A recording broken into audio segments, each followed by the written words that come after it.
এটা চৰকাৰী চাকৰি থাকিলেহে এজন ব্যক্তি সংস্থাপিত হয় তেনে নহয়, নাইবা শিক্ষিত হ'লেই যে চাকৰি কৰিব লাগিব তেনে কোনো কথাও নাই। আত্মসংস্থাপনৰ বাট মুকলি কৰি লগতে আনকো সংস্থাপন দিব পৰা বা সংস্থাপিত হ'বলৈ অনুপ্ৰাণিত কৰিব পৰাজনহে প্ৰকৃত আদৰ্শৱান ব্যক্তি।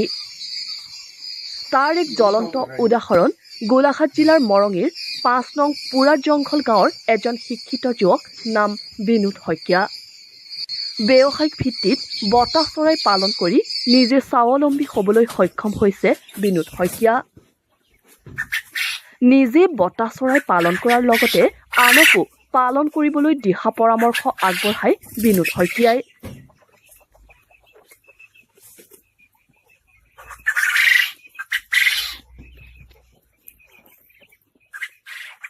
এদিন বতা চৰাইৰ বিষয়ে ইউটিউবত জানিবলৈ পাই এই চৰাই পুহিবলৈ হেঁপাহ কৰিছিল বিনোদ শইকীয়াই।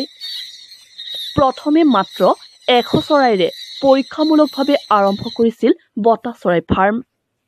বৰ্তমানে তেওঁ কেইবা হাজাৰ চৰাই পুহি সংস্থাপিত হৈছে।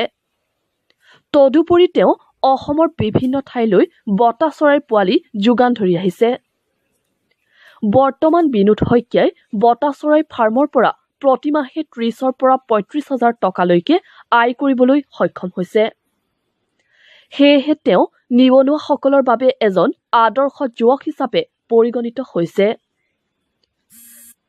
বিক্ৰীৰ লগতে বতা চৰাই পালনৰ সম্পৰ্কে জানিব বিচাৰিলে ভালদৰে আনকো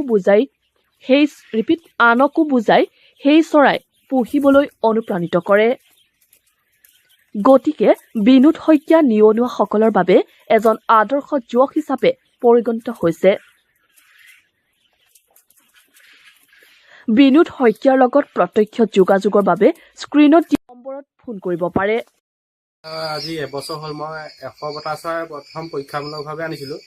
এবছৰ আগত মই ইউটিউবত চাৰ্চ কৰি পাইছিলোঁ। ইউটিউবত চাৰ্চ কৰি দেখিলোঁ অসমৰ বাহিৰত এইটো যথেষ্ট চাহিদা আছে। সেইকাৰণে চালোঁ অসমতো এইটো ইয়াত ফাৰ্মিং কৰিলে আমি যথেষ্ট লাভান্বিত হ'ব পাৰিম। এতিয়া এবছৰৰ পৰা আৰম্ভ কৰি মই এতিয়া মাহেকত ১০,০০০ বা ১৫,০০০ পোৱালি মই বিকিবলৈ সক্ষম হৈছোঁ। ফাৰ্ম কৰি যথেষ্ট লাভান্বিত হ'ব। বতা চৰাই গুণাগুণ যথেষ্ট আছে। বতা চৰাই আৰু কণী যথেষ্ট গুণাগুণ আছে। বতা চৰাই এটাত ৩০০ পৰা ৩৫০ গ্ৰাম ওজন হয়। সিহঁতৰ এবছৰত ২০০ পৰা ৩০০ কণী পাৰে। মই প্ৰত্যেক দোকানতে পেকেজিং কৰি বিক্ৰী কৰোঁ। মই প্ৰত্যেক দোকানত মোৰ হ'লচেল ৰেটত দিওঁ আৰু দোকানীয়ে খুচুৰা ৰেটত বিক্ৰী কৰে। আৰু ঘৰৰ পৰাই মোৰ মাহেকৰ ২০০০ বা ৩০০০ কণী মই বিক্ৰী কৰোঁ। হ'লচেল ৪ টকাকৈ দিওঁ আৰু দোকানীয়ে খুচুৰা ৫ টকাকৈ বিক্ৰী কৰে। মাংসটো বজাৰৰ বেপাৰী আছে, বেপাৰীয়ে মোৰ পৰা নিয়ে। বৰ্তমান মাংস যথেষ্ট বিচাৰিছে, কিন্তু আমি দিব পৰা নাই। বজাৰত চাহিদা বৃদ্ধি পাইছে, কিন্তু আমি এতিয়া কণীটো বেছি চাহিদা বৃদ্ধি পাই আছে। মোৰ মাহেকত ৪,০০০ পৰা ৫,০০০ কণী উৎপাদন হয়। নিবনুৱাসকলৰ বাবে কিবা উপদেশ দিব নেকি? হয়, নিবনুৱাসকলৰ চাকৰিৰ পিছত দৌৰি নুফুৰি এই বতা চৰাই ফাৰ্ম কৰিও স্বাৱলম্বিত হ'ব পাৰি।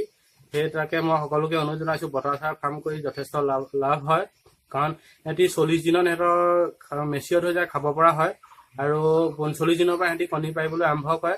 সেইটো কাৰণে সিহঁতৰ কোনো মেডিচিন দৰকাৰ নাই। সিহঁতি ব্ৰইলাৰ দানাটো খোৱালেই সিহঁতৰ সকলোখিনি হৈ যায়। বৰ্তমান আপোনাৰ বতা চৰাই পুহি আয় কিমান হৈছে? মোৰ বতা চৰাই পুহি মাহেকত ৩০,০০০ পৰা ৩৫,০০০ টকা ইনকম হৈছে। সেইকাৰণে কৈছোঁ সকলোৱে বতা চৰাই ফাৰ্মত কোনো লোকচান নাই। বতা চৰাই ফাৰ্ম কৰক। অতি কম জেগা, অতি কম মূলধনেৰে এখন বতা চৰাই ফাৰ্ম আৰম্ভ কৰিব পাৰি। সেইকাৰণে মহিলাসকলৰ কাৰণে যথেষ্ট ভাল, কাৰণ সিহঁতৰ কোনো প্ৰতিপালনত কষ্ট নহয়। কম জেগা আৰু কম পুঁজিৰে বতা চৰাই ফাৰ্ম কৰিব পাৰি। আত্মসহায়ক গোট আৰু মহিলাসকলে এই বতা চৰাই ফাৰ্ম কৰি চাব পাৰে। মৰঙীৰ পৰা ধ্ৰুৱজ্যোতি শইকীয়াৰ ৰিপৰ্টছ, আছাম ফ'কাছ।